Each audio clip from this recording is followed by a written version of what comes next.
this video, we're going to explore a very specific color range. In this case, it would be greens. I've got a figure here from Raging Heroes. This is a really nice, sort of a wood elf,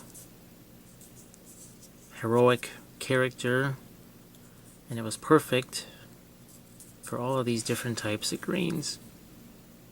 Greens that have more yellow, more blue, that are more saturated, less saturated, darker, lighter. These are all things that we're going to explore in this video. I have some colors out on the palette. Over on the dark end of the spectrum, I've got a Reaper Violet Shadow. It's actually a dark blue. I've got dark sea blue here. This is from Vallejo.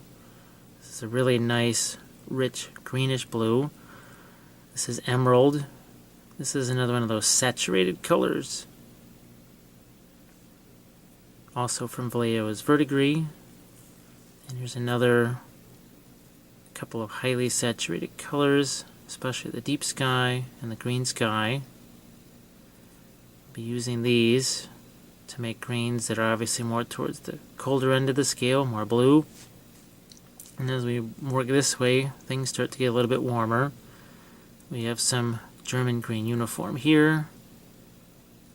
Another German uniform, only this time even more unsaturated, more grayed down. Back to a more intense color. It's deep yellow from Vallejo, and finally an ice yellow. This is to lighten colors, but to keep them from getting too chalky. So you can see we've got 1, 2, 3, we have 4 of these very rich, intense colors. We've got some less intense colors over here, and even on the dark end of the spectrum over here, these not necessarily quite as saturated. Next thing I'm going to talk about will be the palette and the brushes. I have the brushes arranged out on the palette in 3 primary groups. First one I'm going to talk about are the filbert brushes.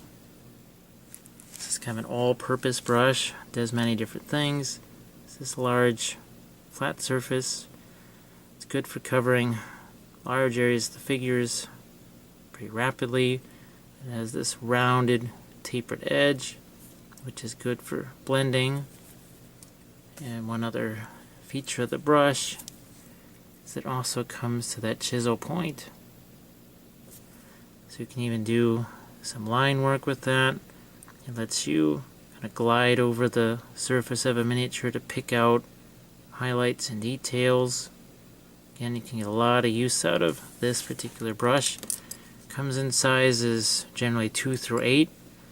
I usually work with 4s and 6s. These 2 brushes are 4.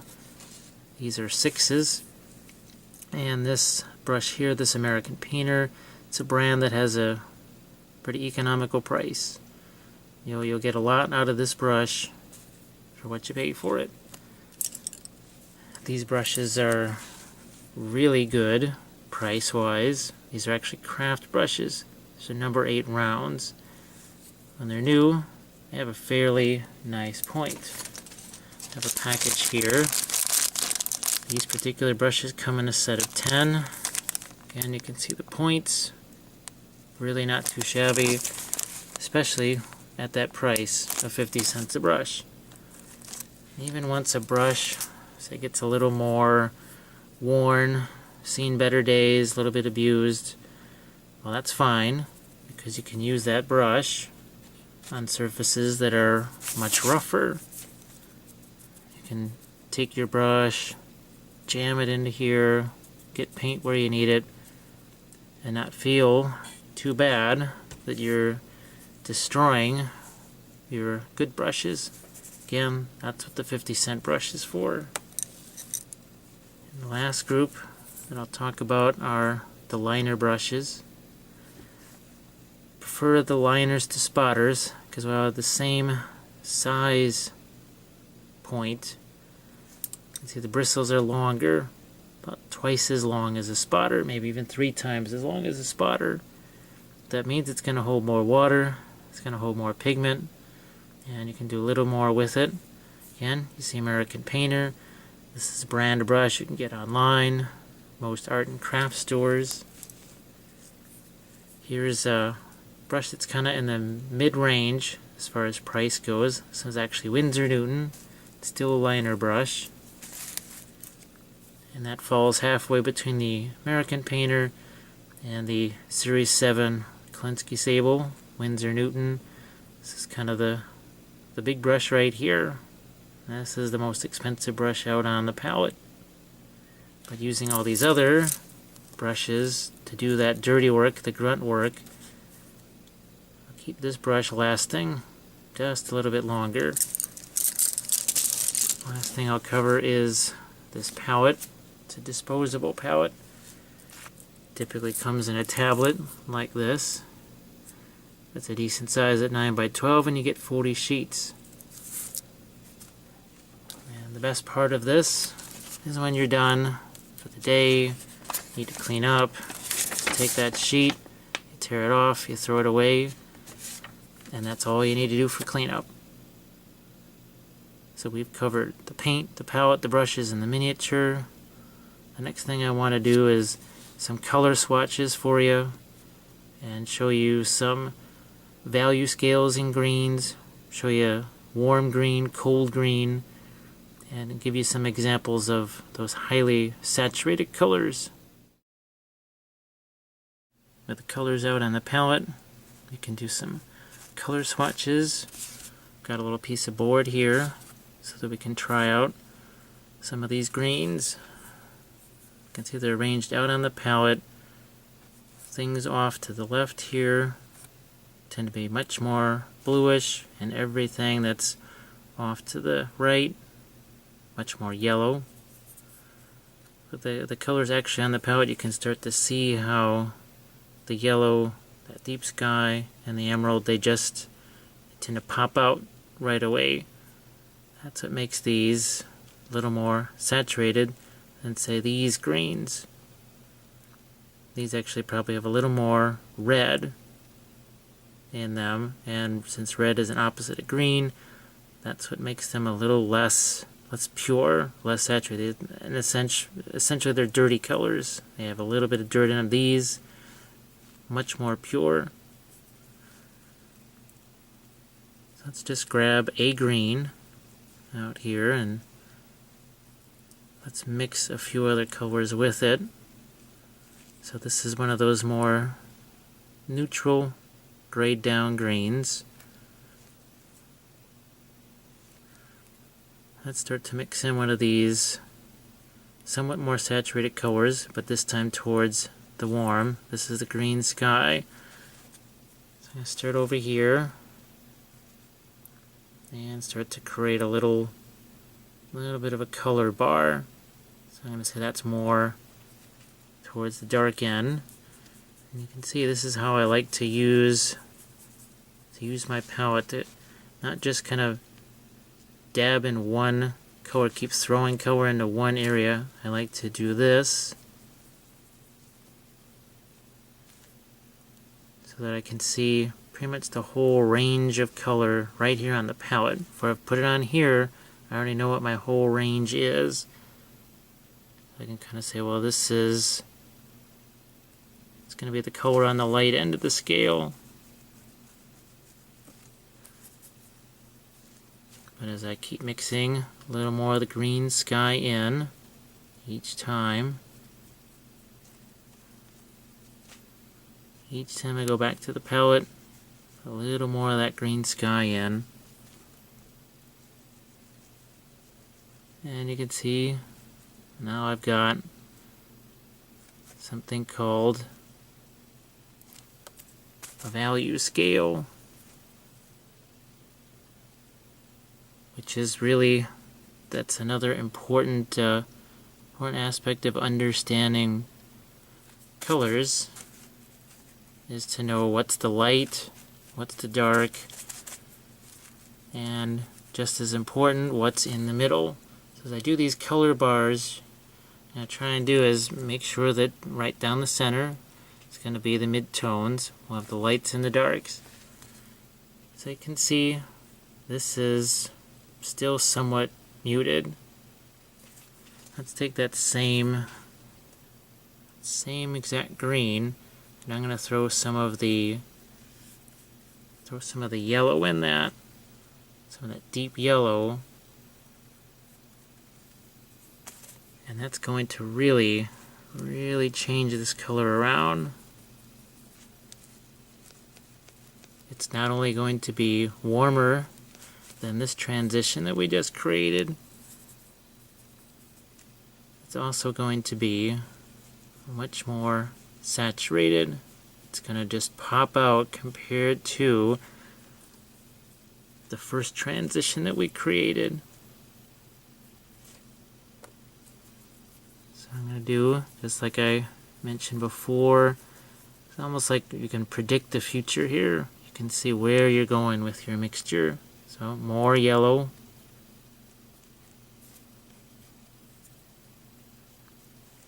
And as I keep working my way to the right-hand side of this color bar and also towards the lighter side of the color bar,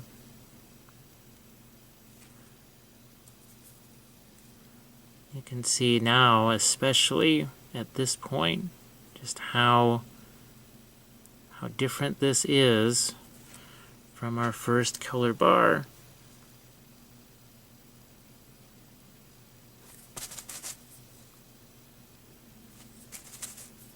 Much more intense, much more saturated. Huge difference between these two. You still have a dark middle tone and a light, but not only is this much warmer, but it's more intense even towards the mid-tones, because the color that we just added to it is more saturated. I'm going to use that same green one more time, because it's obviously a green. But what happens if I add one of these blues? Let's go with the deep sky.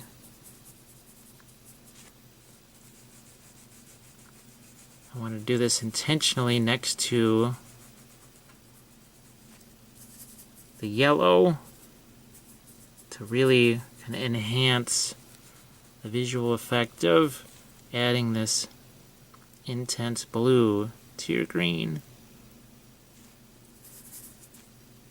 I know there's many times where someone has a favorite sort of a turquoise green color, and for whatever reason those sometimes tend to be discontinued from paint lines, and that tends to make life very difficult for people. They try to find a substitute. Well, hopefully by seeing some of these color swatches, it gives you an idea of ways to work around that just by finding your own color mixes. Now once again, our starting point is the exact same green we started out with. But as you can tell, by the time we reach these middle tones, now it's more of a blue, more of a turquoise. So as we work all the way over to the deep sky again, this is still more intense than this green. Now if we were to start with another green that's even warmer, such as this one, see, that almost looks brown compared to that bluish green. Here it looks green, but all of a sudden now even the paint jar said it was green, all of a sudden looks brown. And as we mix yellow with that, it's going to even more interesting. This could be kind of a good swampy green, or maybe really good for wood elves. Kind of a not quite fall, but maybe getting towards fall. So we're back to the yellow.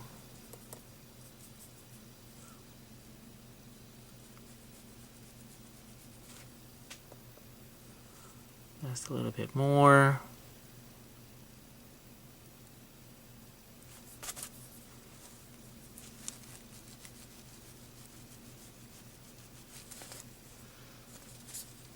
So once again, this even more of a warm green than what we started up here with these. All of a sudden these look cooler.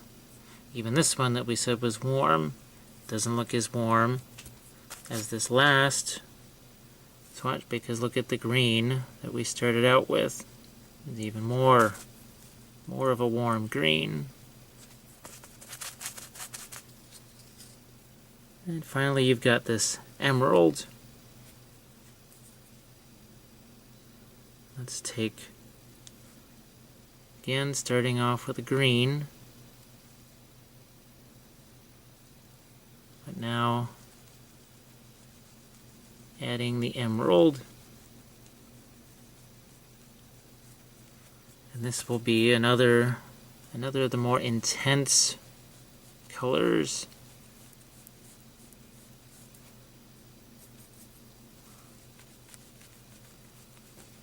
Work this over towards the emerald, which you can see is really intense. So we've added another type of green. This is to me where a lot of the fun is. And just working around, playing around with these different greens. So let's start this actually very light.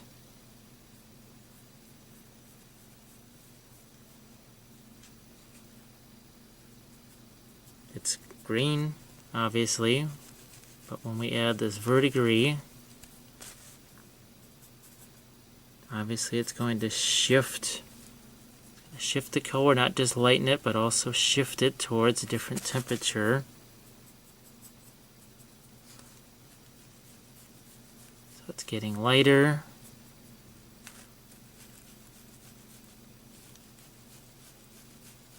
Lighter still, but also much cooler.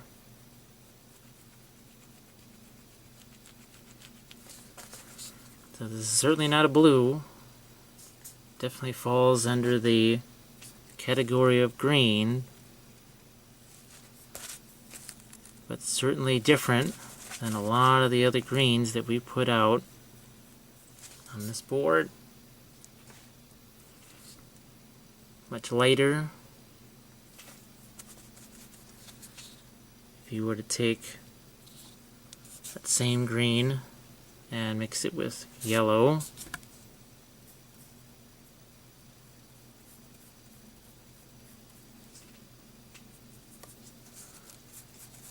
again, an entirely different result.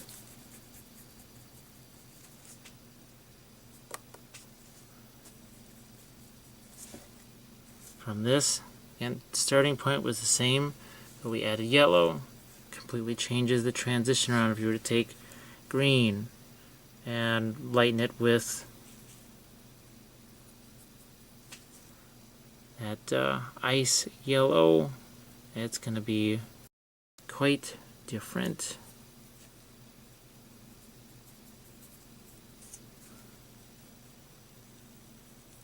It's almost going to look more like our first,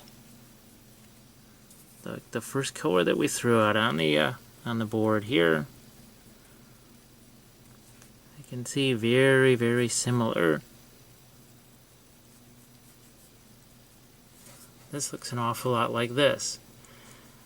That's why I do these kind of things, to show you don't have to be completely dedicated to this one color. It's possible to make.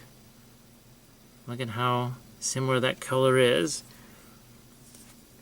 Even though we took two entirely different colors to do this, it's still possible to match. So hopefully armed with this color chart here, be able to have some fun with this really, really fun figure from Raging Heroes. To start off with our miniature, we're going to use something that I call the shaded base coat technique. I'll get into that in a little bit. I've got the miniature, which is mounted on a dowel rod.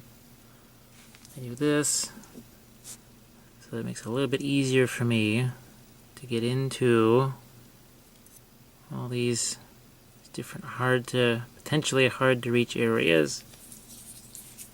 So it lets me brace my hands against each other so I can do finer things if need be.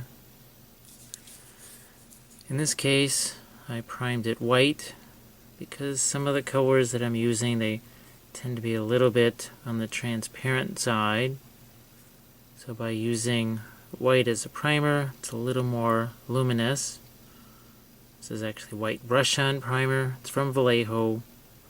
Prefer the brush-on to the spray primer. Just it's a little more effective cost-wise because I don't spray as much of it up to the air. All the paint just goes right to the miniature. Have most of the same colors out on the palette as when we did our swatches. And one of the key parts of the shaded base coat technique is covering all of this white primer as quickly as possible. You want to do that because just like the color swatch, when you have white, all of a sudden things look all of this looks really dark, so you compare it to an actual dark. So I want to get rid of the white and create the context of all these different green colors next to each other. And to do that in that more rapid fashion, that's why I use the bigger filbert brush. Now at this early stage, I'm not worried about staying inside any lines, especially on a kind of a color theory exercise like this, where you're not really, you don't have to worry about, well, this part of the armor has to be red and this part has to be yellow or blue. It's all working in the same range of colors, so it's okay if one tends to bleed into another. That's what I really like about these type of exercises. You can see I can turn this around, different angles that I might need to, so I can get at places. Got this, this is the German uniform. And I'm going to start down here at the bottom. I'm going to work my way up. And as I work my way up, I'm going to add some of the yellow to this. And especially on something like this, that's kind of a forest spirit, ethereal, right? Like this is effect. Why not try to have some fun with perhaps a little wet into wet blending, because that's the other benefit of using a larger brush like this. You can see I'm holding it down towards the end of the brush. I'm not up here, because this is okay. This is great for detail. This is not about details yet. You can see how I've got myself a whole range from this green down to more of the pure yellow. And again, that lets me, I can do some blending right there on the miniature itself. That's hard to do if what you've got is this little brush dabbing away at it here and there. It's much easier. Big brush. Just let that paint flow across the surface, holding it down by the end. And you can see the brush held at an angle. You can see the brush is, the paint's not even mixed. Actually, there is a painting term for this. It's called marbleized, because you're not actually mixing the paint together. That's why I'm letting it mix here on the miniature, especially since, see, by working so rapidly, that paint just stays wetter for longer. I'm going to extend this out into the wings just a bit. There may be times where this kind of floats out of the range of the camera. It's maybe because I just have to hold it a certain way to be able to get at a certain part. I will apologize for that in advance. So I'm going to stop right about there. I'm going to go back to some of the yellow again. And before this starts to dry out too much, see, I'm just letting this blend together. Same thing up here. Let it blend together. We'll do more blending on this later. This is just, all we want to do is say, okay, we want this lighter and warmer, get this darker and cooler. You can always change and adjust later.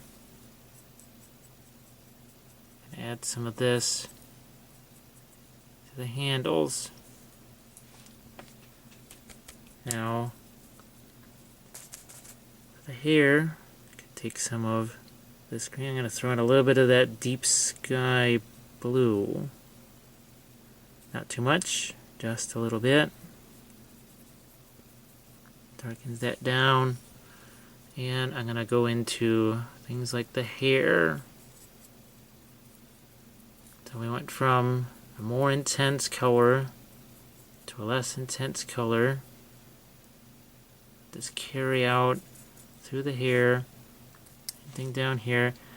This is the other nice thing about this shaded base coat technique, because if I accidentally hit, say, the flesh tone on the arm here, it's really no great tragedy, because I had to paint the antlers here anyway.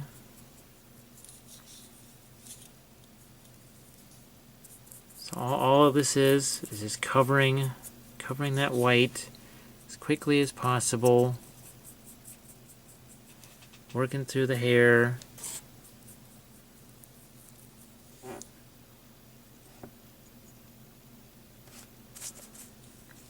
And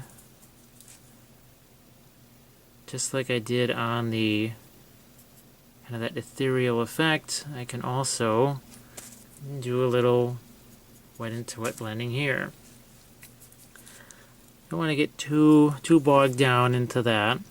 Actually, don't want to get too bogged down in any one area at all during during this shaded base coat phase.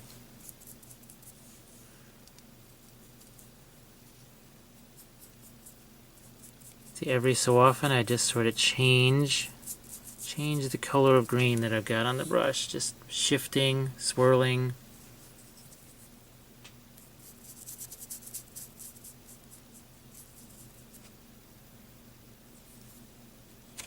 So I can see by this, see, there's a lot of yellow that worked its way into this area, and we can do that right now. And it's really going to be fun because it's going Gonna do some of that wet into wet blending that we talked about. All of a sudden, that now, see how that kind of works its way up into the wings. Can do the same thing on this side. Again, letting the paint blend, do what it wants to do.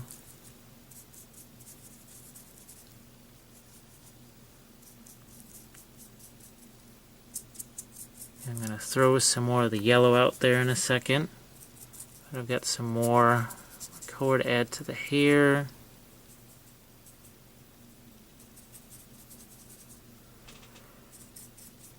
And on the inside of these wings, I'm just going to throw in some of that darker mix of green. Like this. And a little more of that deep sky blue.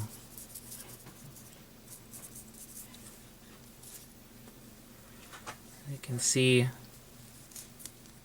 difference.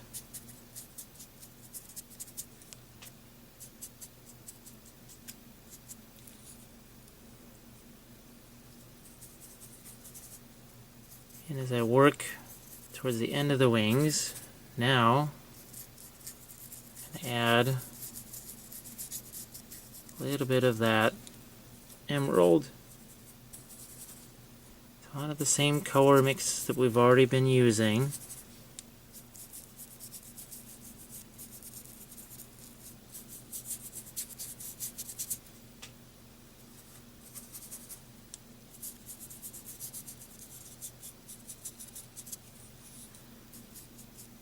Just like so.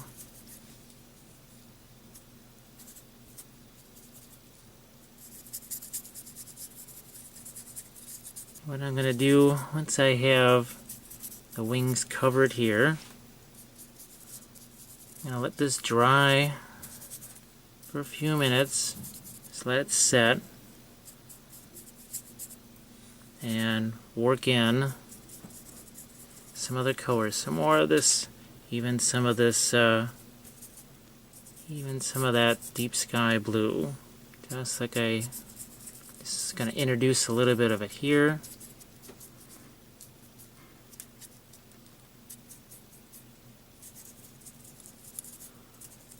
What we've effectively done right off the bat is get that white primer covered and out of the way.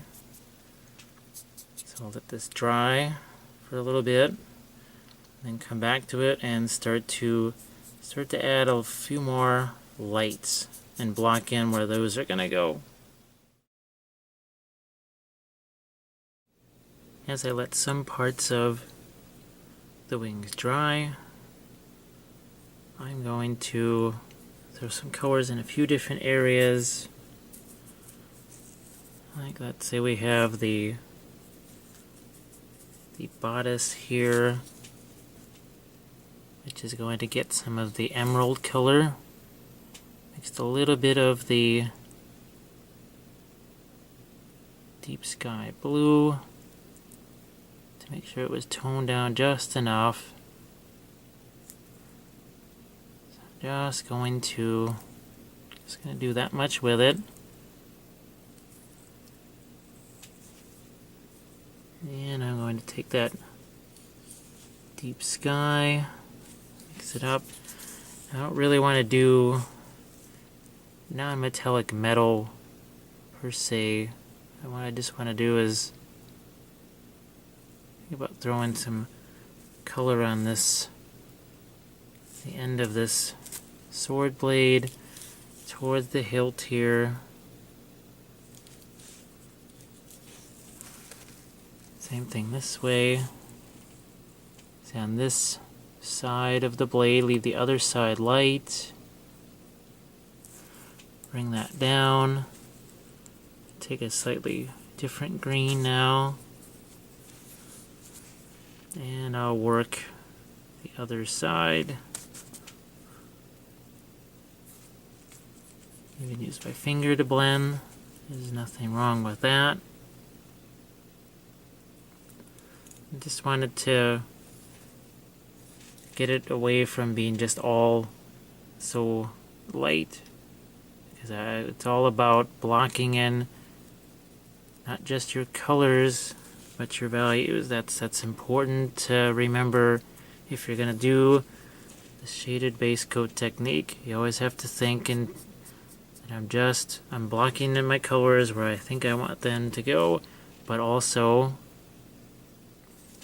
how light do I want an area to be, how dark do I want an area to be. So just to have this little reference on the sword is very handy. I'm going to take a few spots of the hair while I have a somewhat smaller brush and pick out some more targeted places for those to go. See along this top edges of some of the wings, because if I don't see, well, how dark do I want these top edges to be, the lighter colors that are supposed to go on here, well, they're just not going to seem all that light, and I'll keep lightening them and realizing the reason they don't look light is because there's no dark color next to them. It's just a very important thing. So even here at this early stage out on the end of the wings, just want to at least indicate where there might be some darks. Over here where there is no indication, as I have nothing to compare these lighter colors to. I may even paint over some of these darker colors that I'm just painting on right now, but still it helps me set a context.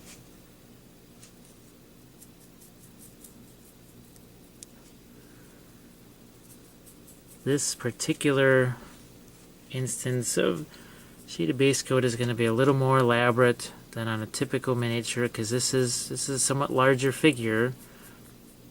Obviously, this is the original figure you saw was on a 50mm round base, so it's definitely somewhat larger than what we've worked with on some of the other videos.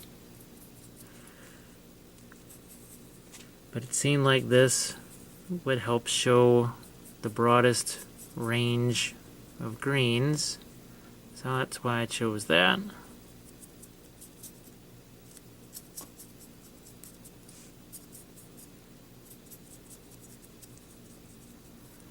We'll be doing much more with the darks in a later stage. That's going to be called glazing, and we'll explain that when we get to it. But even just this much, even adding this much to the shaded base coat, adding this little bit more of a context to the darks, it's a good indication of what I need to do now. Some of the lighter colors.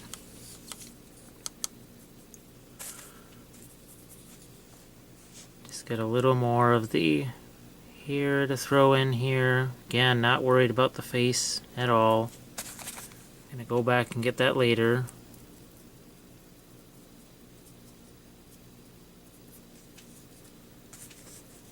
Okay. So now I can grab some of my yellow again. And now we're gonna be a little more careful, a little more target. Still have the brush held on in the end here. That's not quite as wild and free with the brush strokes. You can see there's also still a lot of liquid in the paint, because I'm still hoping actually to get somewhat blending. So see what happens. Watch what happens when two of these brighter colors meet. This is the emerald and the yellow. And what was once, that's kind of dead there. There's really not a lot of activity. All of a sudden, boom, That just got a lot more interesting right there. And it didn't take much. Didn't take much to enhance that area.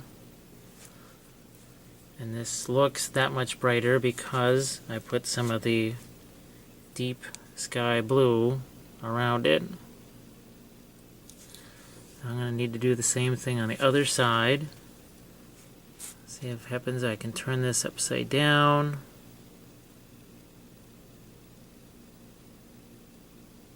Get some of the yellow down. There's still, see that the paint that's there is still somewhat on the wet side. It's letting me do some of that wet into wet blending.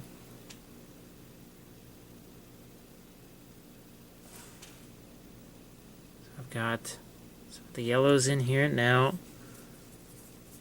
I can grab some of the emerald.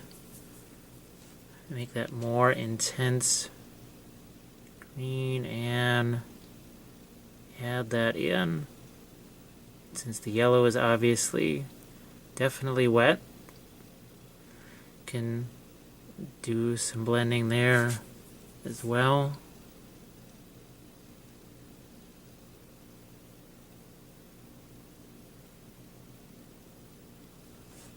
Carry this out towards the end of the wings. So that's one of the more dramatic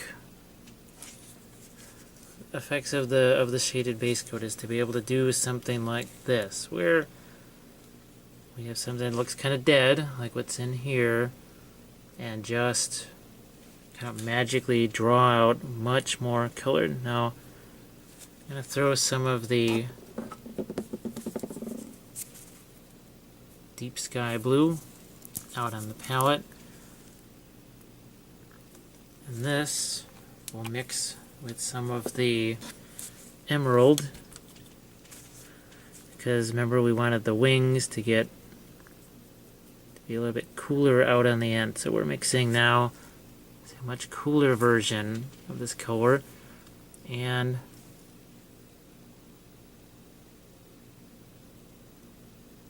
extend it out on the end of the wings here just a little bit. So we have this transition now from that warm to cool.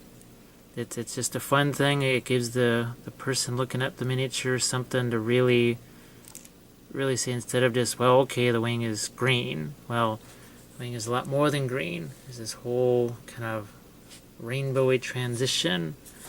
Certainly much more exciting than this. So I'll turn this upside down.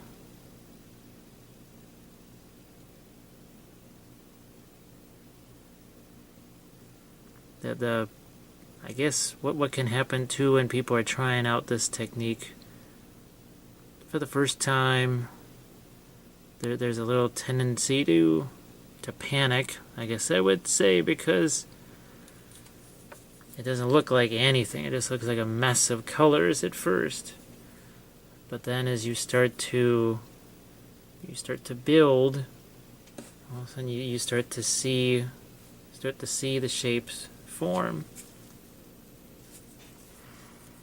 So on the bodice here, now it's time to, while I have this color, throw some lights.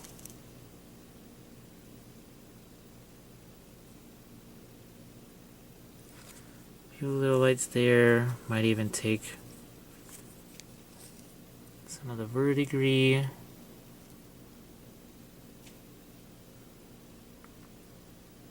And remember, this is all still blocking this in. So I'm not going to get too much into shading there, just an indication. Here, I'm going to indicate a few lights. This is the verdigris now mixed with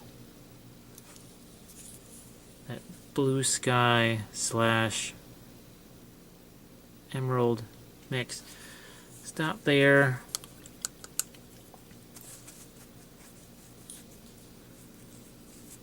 back to yellow because I want to do some of the insides of the wings.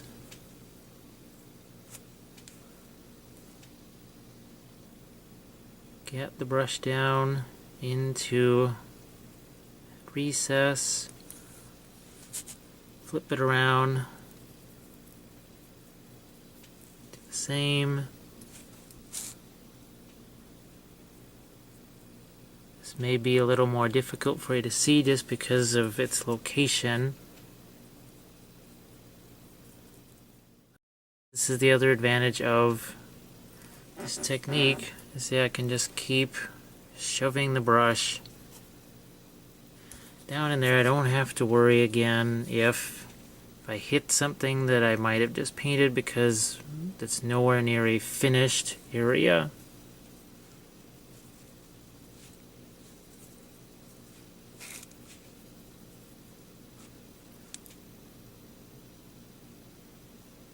And just like I did on the outer surface of the wings, start to add more of the emerald.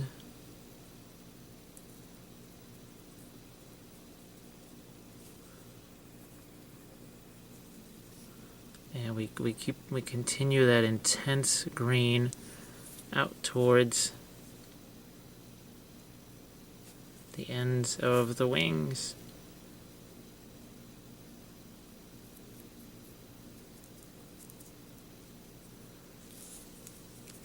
And I'm going to let this go now. Leave that actually dry a little bit. Go back to what constitutes basically the skin color here. Restore that face. Go back to some of the lighter colors on the antlers, on these arms that got a little bit wiped out as we worked on the rest of the colors.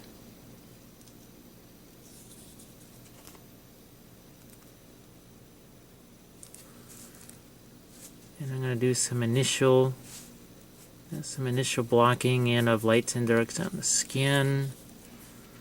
So I just went into the verdigris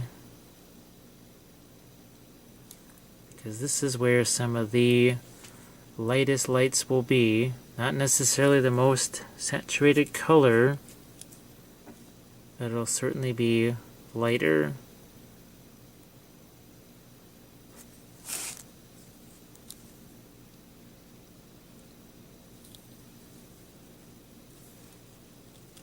While I have this color, I'm going to fix some of the sword blades where maybe some paint kind of went out of the lines, as you might say. You can do that on this sword blade here.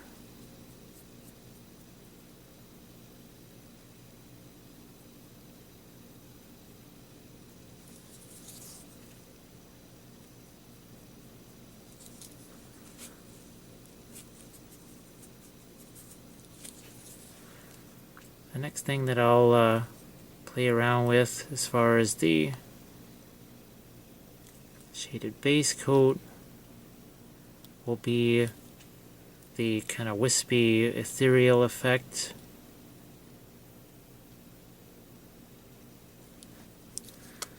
So I'm going to leave the flesh tone alone. I'm going to put some of the deep yellow back out onto the palette.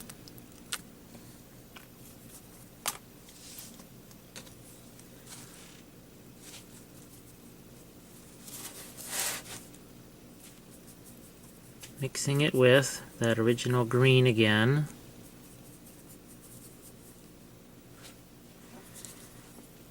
And I'm gonna work on this effect, add maybe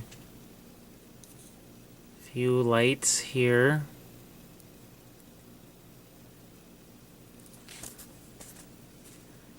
and gradually work much lighter lights up towards the top. Because remember, this yellow kind of spilled into the wings, so let's make sure some of that yellow gets up there. You can see I'm taking the brush, just dragging it along the surface. A lot of nice flow to the sculpt, and I'm just going to follow that.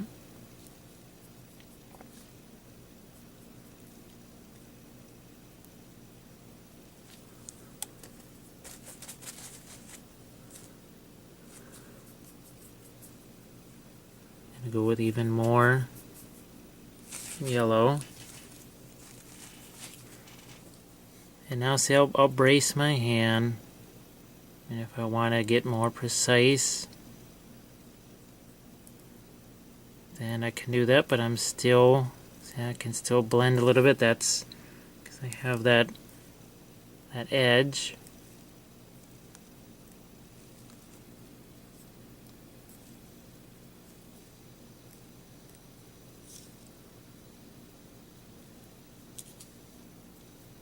So in just a minute or two, I'll have to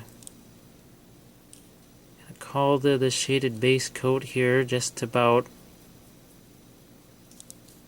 finished so that I can do some glazing.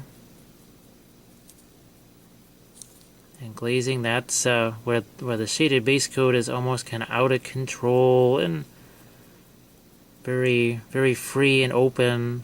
The glazing is kind of just the opposite. That's where we exert a lot of control, a lot of precision, using much smaller brushes there. In that next phase, won't be seeing any filbert brushes.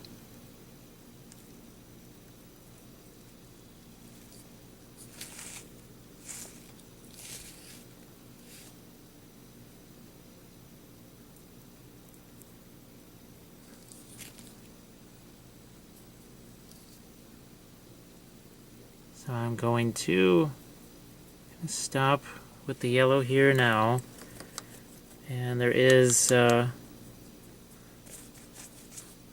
one last area. I'm going to add a slightly different color and taking some of that green, mixing it with the green sky. So now I'm going to, just like I was doing on that ethereal effect, but now on the hair, make this just a little bit lighter. On the antlers, need to make some of this lighter because we're going to shade things darker. We don't have to worry about that.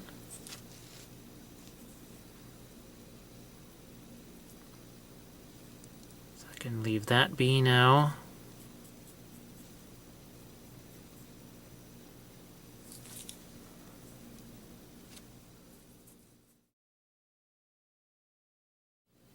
I have some glazing colors out on the palette.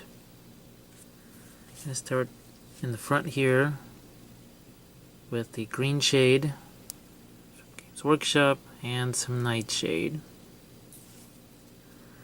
Those are two nice rich dark colors that we can use on the end of the wings, some details on the face, some of the darks on the sword. To enhance the dark some more, I've got a black shade from Vallejo.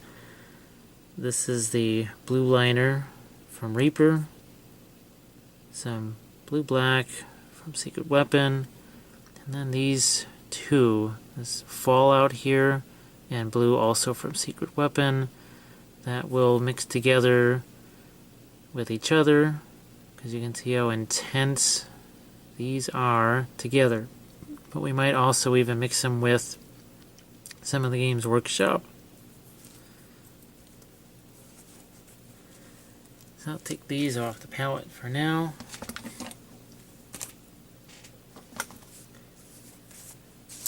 And this is where we start to go more with the controlled approach.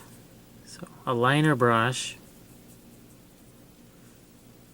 And what that does is gives us See some control here over the glazing. And by glazing, I mean a very controlled wash. And it's much easier to control that wash when you have, say, something like a liner brush. This is where the liner brush is, that whole idea that it holds more pigment and more water. Now that's going to really help you maintain that control that we're talking about. Also, you don't have to be shy about mixing glaze colors together. So we can make a nice deep green here by mixing black and the green shade together. So definitely don't be shy about mixing things together. So the figure is mostly dry, which means that we can get to darkening and shading some of these areas. Now I'm going to try and start out by showing you maybe the hair and these antlers, maybe a little more obvious to see what I'm doing. And you can see we have a ways to go to build to the darks that we have here.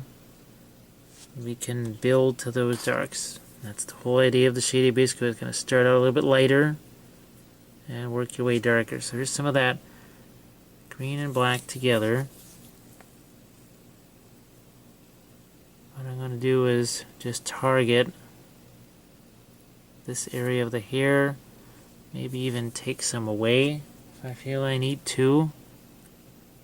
It's all about keeping your light colors, but doing all this shading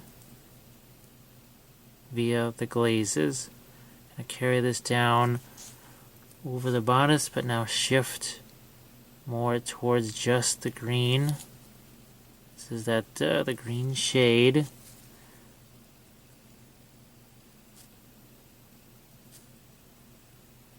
Again, not wiping out all of the lights, just creating some darks. I'm going to go in here,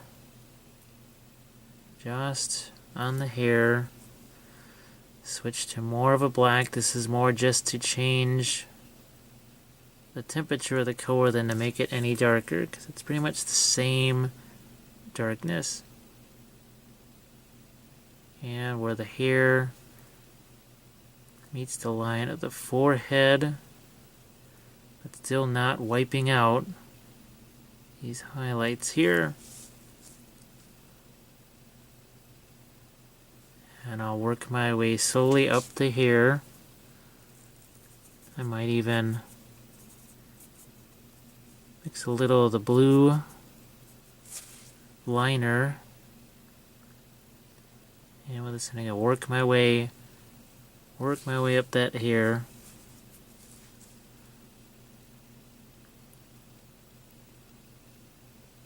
You can see I'm kind of working around those lights. And also, don't be shy about putting 1, 2, 3, 4, 5 layers of glaze, however many you think is necessary to get it as dark as you want. Because you'll see that multiple layers of transparent glaze just doesn't take as much time as, say, an opaque layer of paint. So here, and just let that all drift down into the shadow areas here.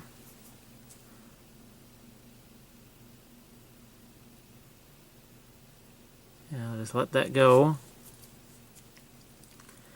There's this section of the hair over here that also needs to be darkened.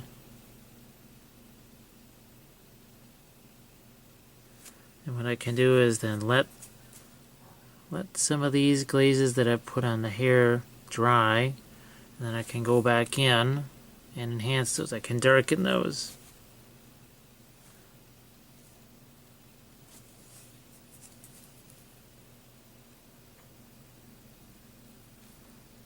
very quickly just in this one section now. Some much nicer dark colors.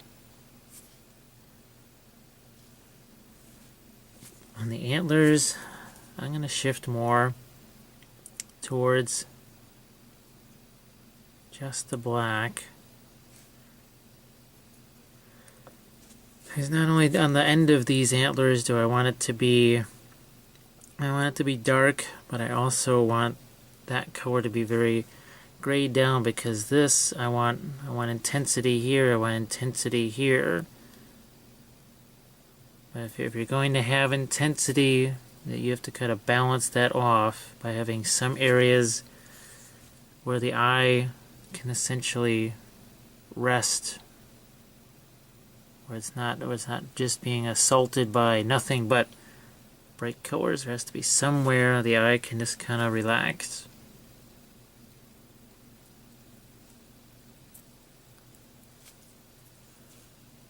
It may be hard to see because obviously the one wing is casting a shadow, and I'll do some of the ends of the antlers here and then stop. Because I can do more later. As soon as I wipe out these lights, it means that I have to restore those. So I try not to wipe them out in the first place. On some of these sword hilts, I'm going to do a little bit of glazing here so I can bring out some of the shape.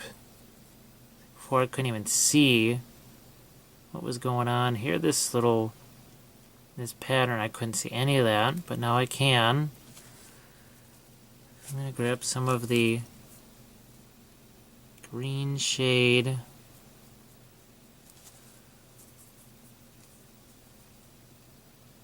Add a little bit of the blue liner to it and just shade that one side of the blade.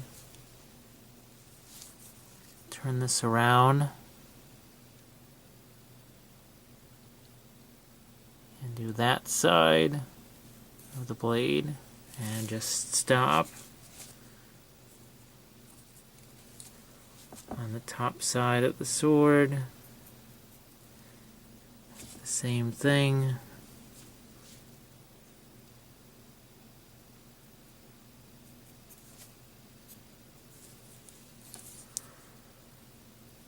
This sword blade definitely needs some definition.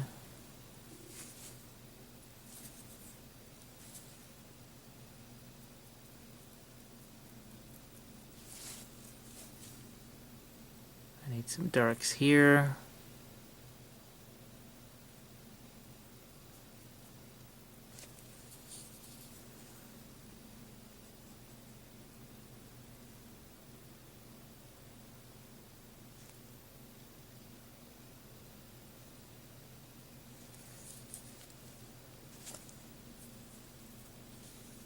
Where the eyes are and the mouth, I need to get some dark there. So I'm going to go into the green shade.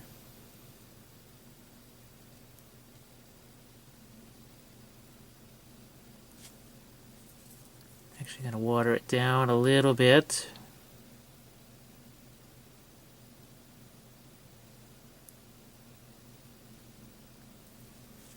Just leave that be for now.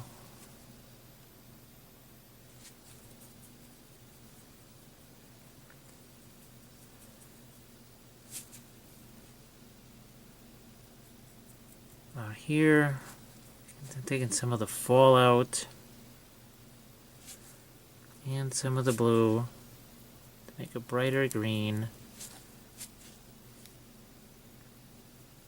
That's actually, see how that brightens some of the color.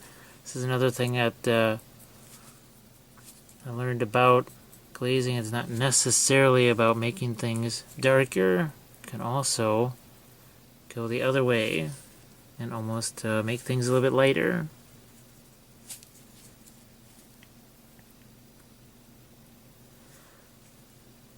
So again, I have to be patient here.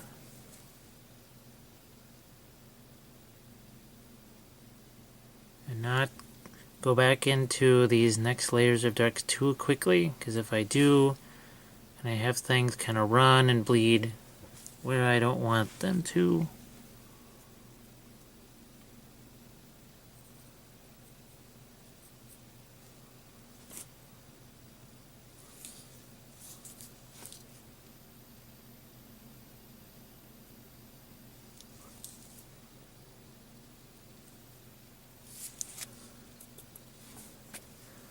So in these outer portions of the wings,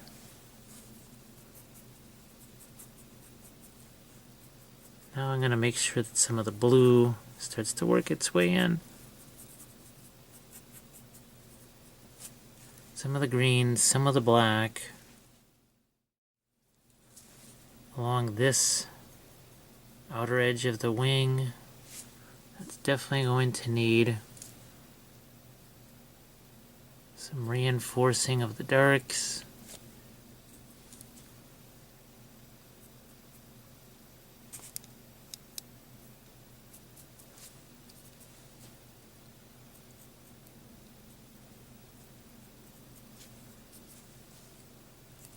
Some of these parts down in here are going to need some shadow. We can always go back and put some more intense light colors in some of these outer spots here of the wings. Right now it's more important to establish some darks, and I'm going to try and make sure that I keep varying where I introduce more of the green versus more of the blue. Sometimes mix those together.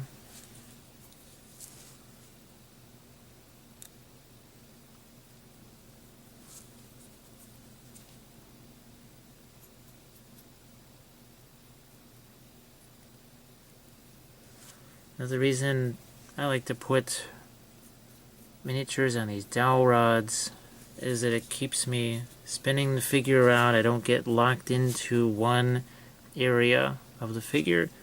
Remember, I was working on the inside of the wings, so I've gone all the way back to the outside of the wings, because I don't want to get too bogged down in there. I want to make sure that I put darks out here also, down there, to define the two wings from each other.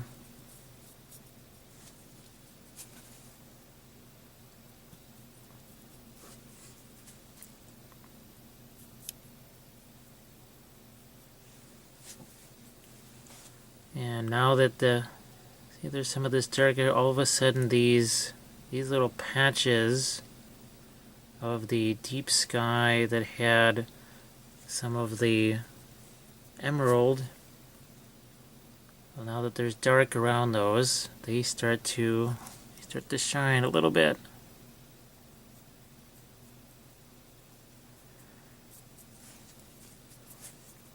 In about a few minutes here, about 2-3 minutes, I'm going to dry off some of this, some of the glazes that I've done.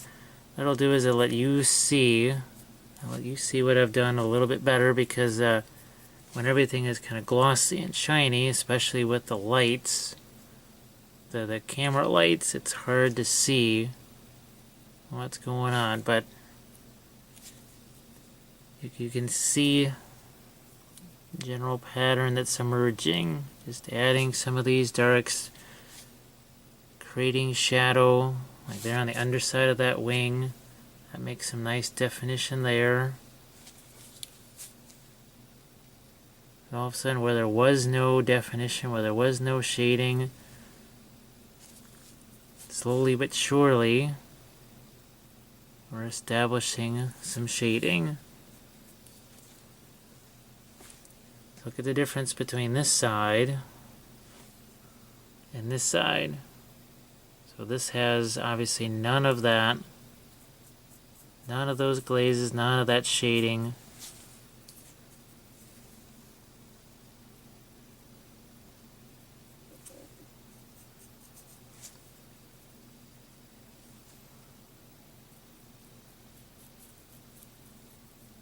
pull this out towards the hair.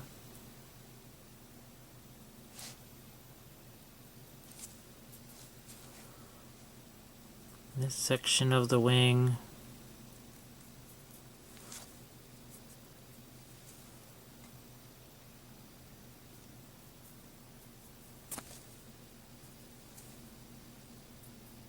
To get our darks out towards the end here, but not entirely wiping out what was light. I can work this upside down here.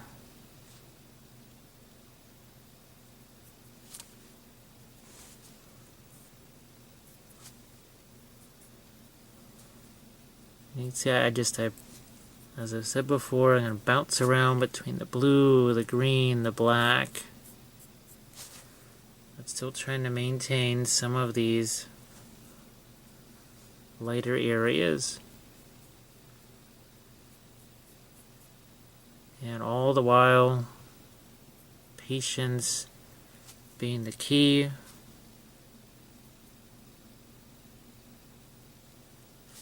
And not panicking, because there's still many other stages to go. We're going to work in the midtones that we talked about. There's more details we can put on this. This is just another stage, of the miniature.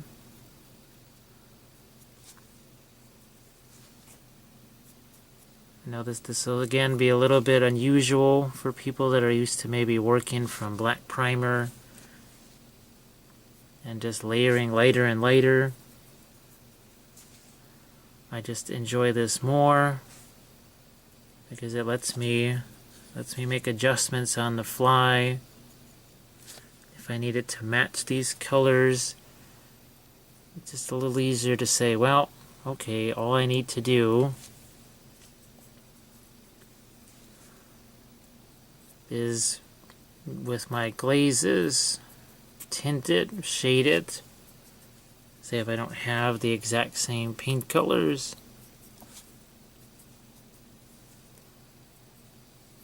There's many times where I'm either on the road or just I don't have necessarily the paint colors that I would normally use. I can mix them like we did on our color swatch. But I can also alter them by use of these glazes as well.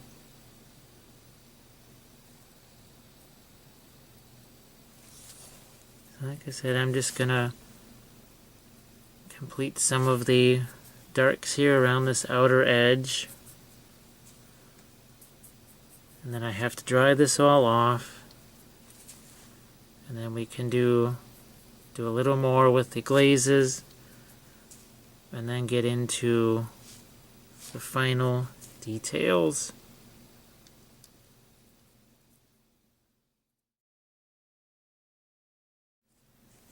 So I've dried off a good portion of the glazes that we've applied.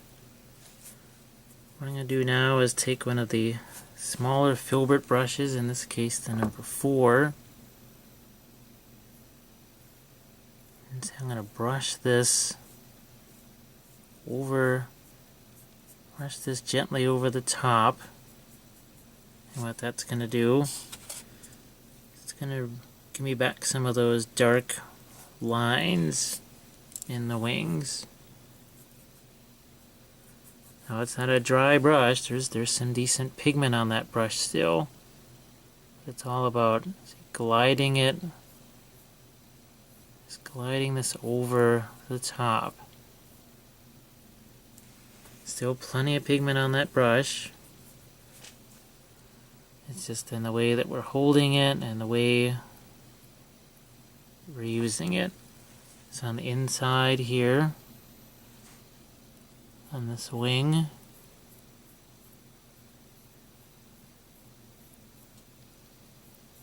On this wing.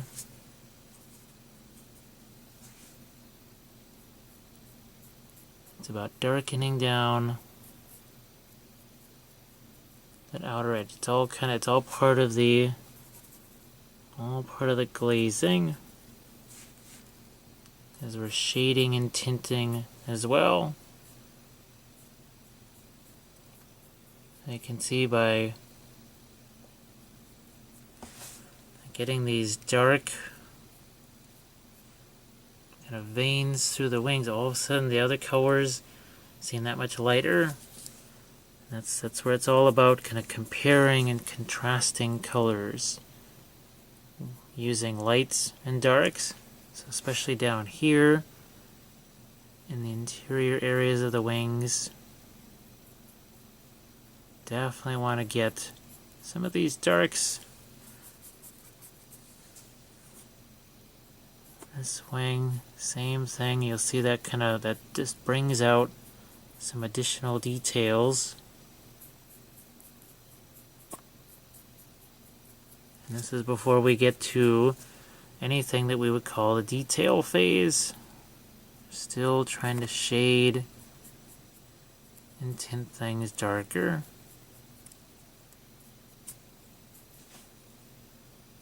This is also a point where, if you feel the need to put more darks in your hair, on the ends of the antlers, on these parts of the wings,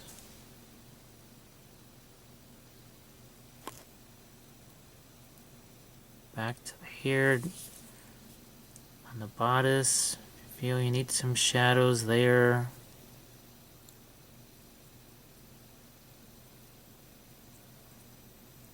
That will just about conclude the glazing stage for now, because we want to leave time to get to those details.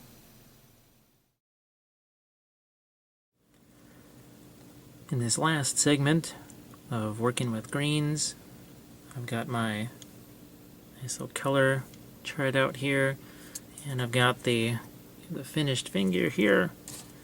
And some of the things that we're going to do are these light bits inside some of these little details of the wings.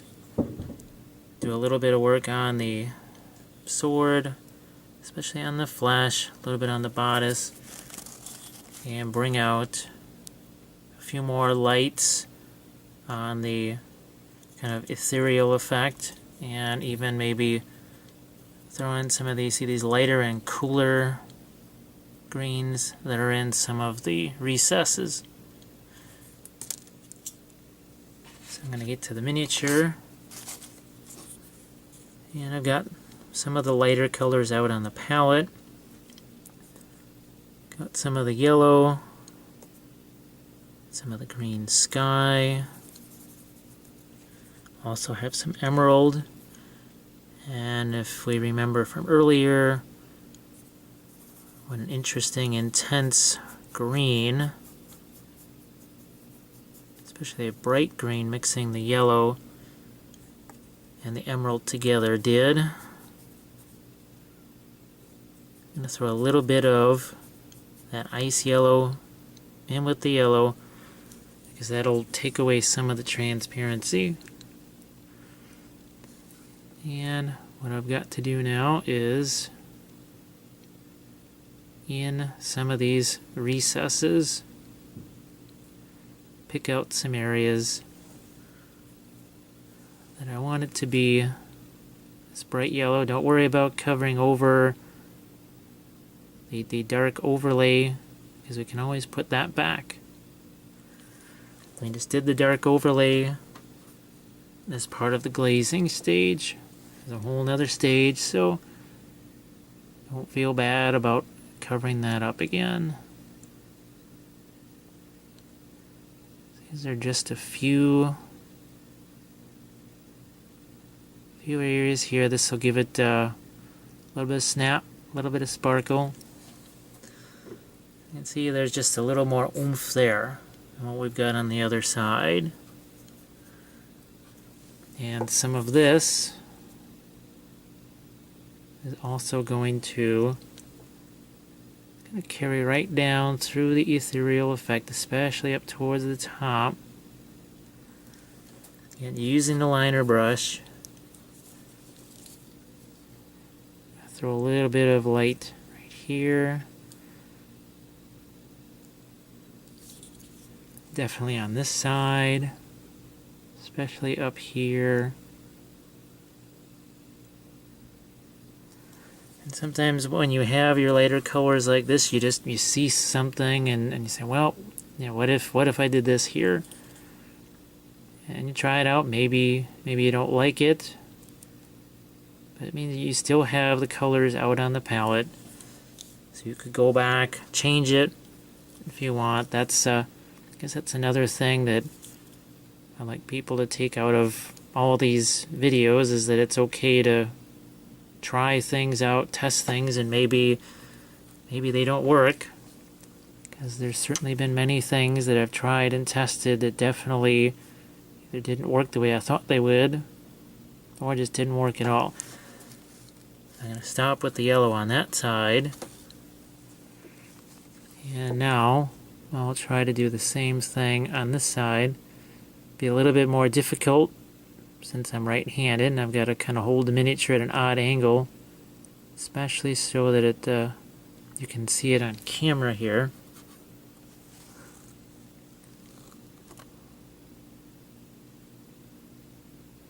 So I'm trying to be reasonably careful as I fill in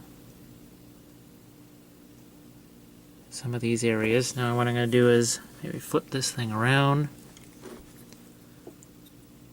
and approach this from the other side, especially for these dots of yellow that are really down deep. A couple more here. This one over here. There's just a couple of more on this top wing that I'd like to pull out. Like this one. One more spot in there. And that. Shift this back over. Time for that emerald and yellow mix. Because this really has some of the most saturated color. I want to make sure I have enough of that emerald in the mix to keep it bright. So I think you just saw that really take off. This one section here, and I'm just going to do this in other places along here.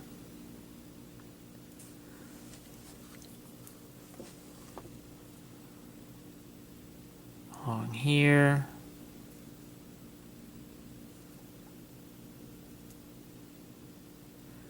I don't want to carry this out too far, because remember, this is where we want it to be a little more blue. You can just see how this really has some life to it now. So I'm going to hold this in the opposite direction and do some of the same bits of green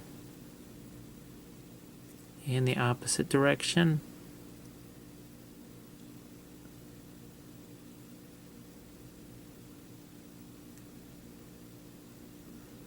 You'd also do this on the inside of the wings, but there just won't be enough time to show all of that.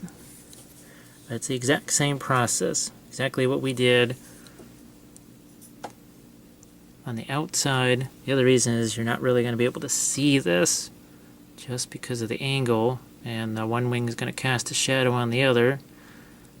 One thing I do want to mention is that I think when you're working on the inside of the wing, maybe not quite as much of the bright yellow. So I'm mostly just putting in some of these green spots. You can't even see them because of the camera.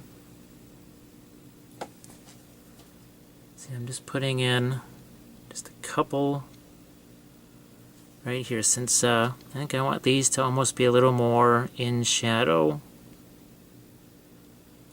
And I like to have more blue back here on these outer edges. As I play around with this, let's throw some of the green in there.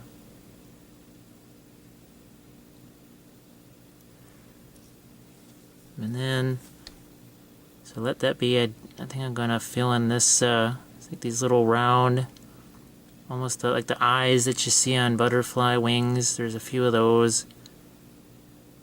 So I think I'll just take the green, put that there. Can go back later and restore those dark sections, but it's time to move on.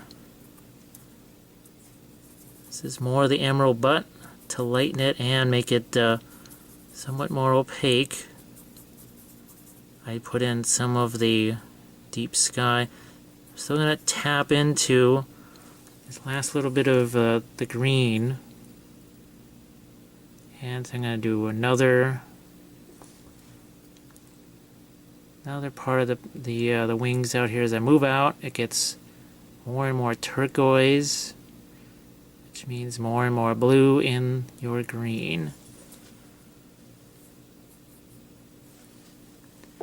And that's just really going to bring out some nice color.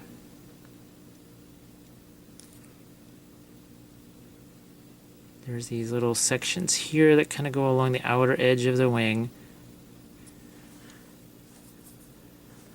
These on the original test figure, those actually I've mixed some verdigris in with this, the color that I'm applying now, to lighten it. So I may do that here too. I'm gonna flip this over to do the other. This over and do the other side here.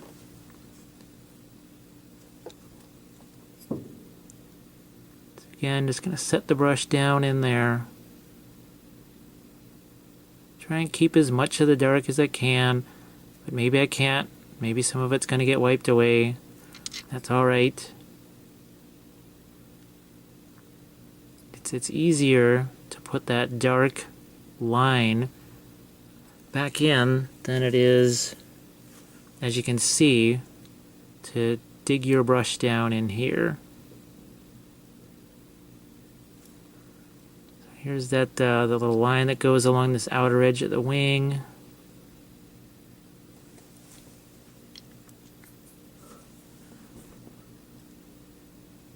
Up here too.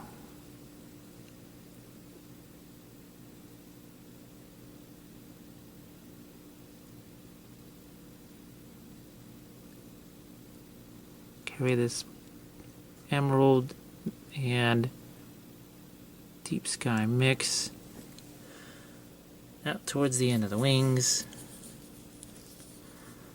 On the inside,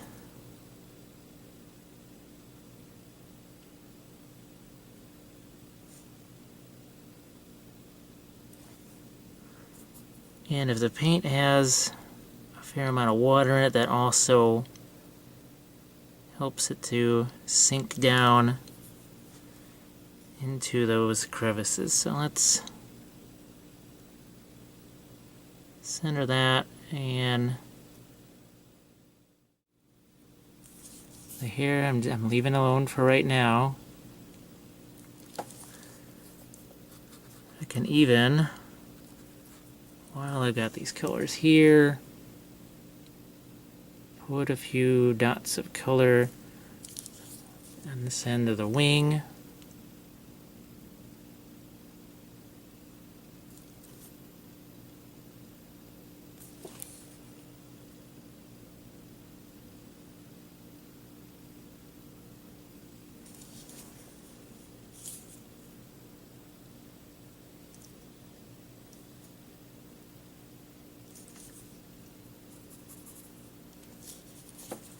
And I might, on these gemstones,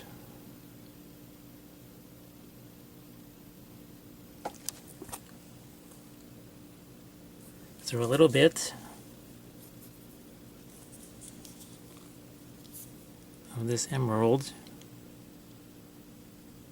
A few spots, especially over here. Try and get the brush in there.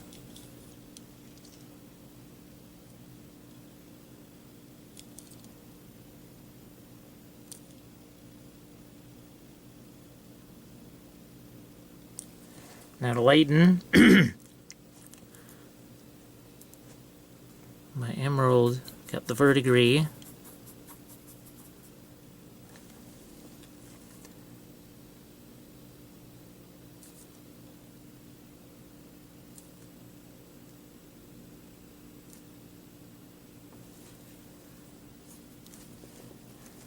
So some lights on that bodice, but also can take it a little, even a little lighter. Man, that was where I wanted to pick out these last little bits on the ends of the wings.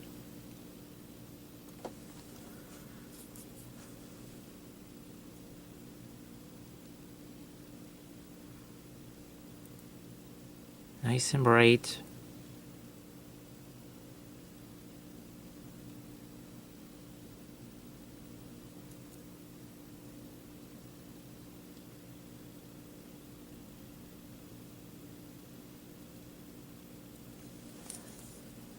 And just to kind of make a statement there, you can see the difference between our nice, bright,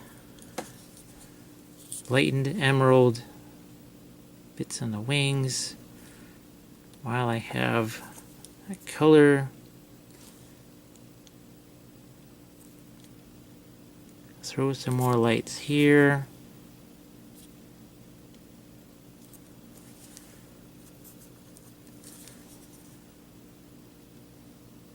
And the gemstones as well.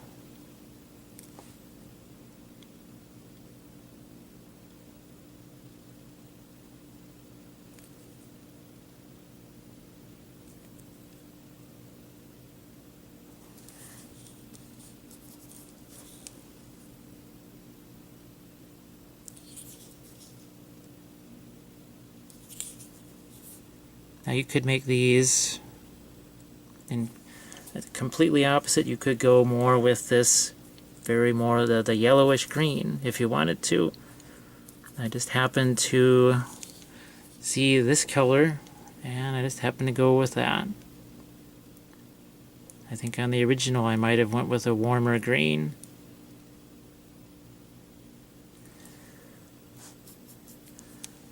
But again, this is all just about experimentation, trying new things.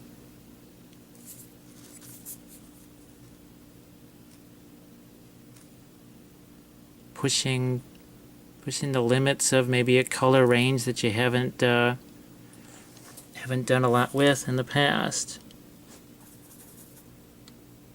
You can see what happens when some yellow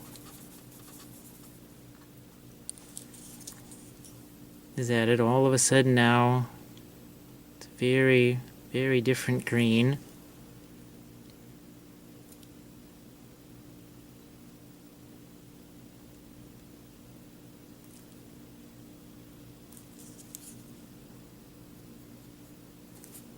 Just a little bit on that sword blade. Again, not going to focus too much on swords, because this is not really about not about non-metallic metals. I'll do some work on the face here. I'm taking that same color where the yellow was mixed in, and now trying to put some strong lights on the face.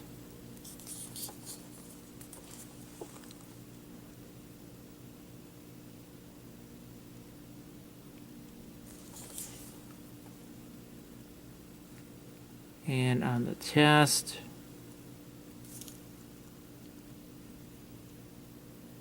Perhaps some on the antlers.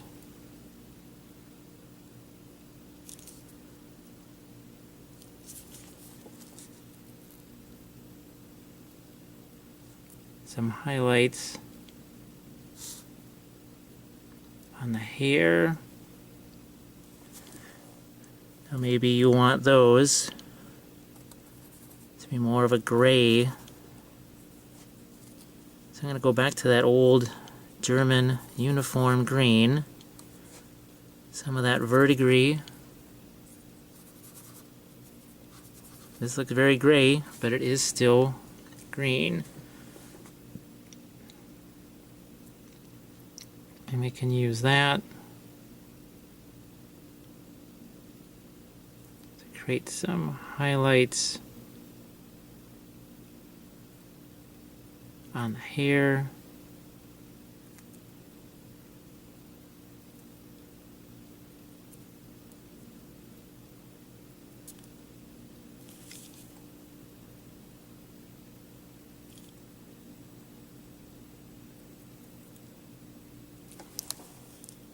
So again,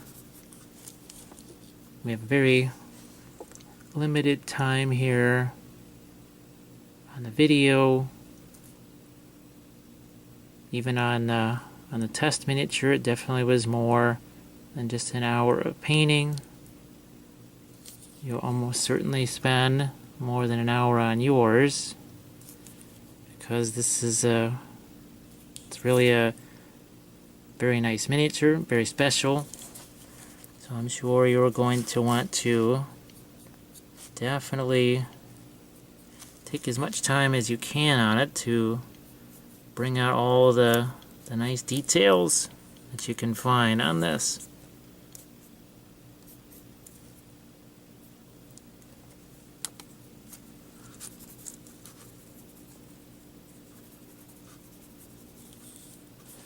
You can even mix in a little bit of the gray with the emerald.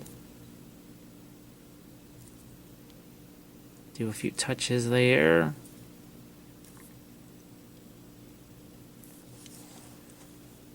Even have some of that deep blue over here I can use.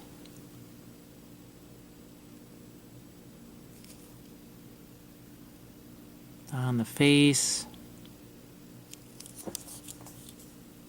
because there were also the spots to do.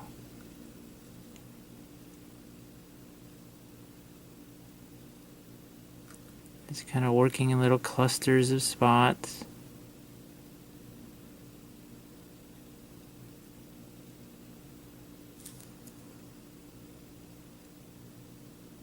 Go on the cheekbone.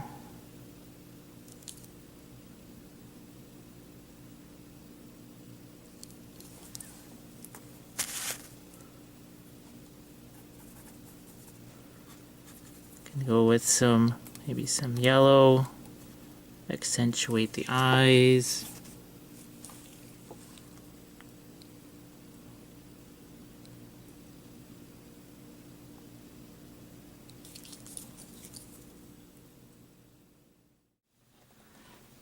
So for some final kind of closing thoughts and details on this figure, you can see that I put in some more greens on the face, a little bit of kind of under the eye shadow there. Picked out a few details on the gemstones, the hands. What I had done again for this part was to take the filbert brush, as I done earlier in the glazing phase, and just go on over that lightly to bring back some of the dark lines. And then if I wanted to highlight it in places, I could take just a lighter green, mix that in, and then bring out a few lights here on these parts of the wings. That gives it a little more depth now. And it's all up to you. You take this as far as you want to. Again, I said you can spend many more hours on this, or you could have stopped a half an hour ago.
Here in my mind where it can all be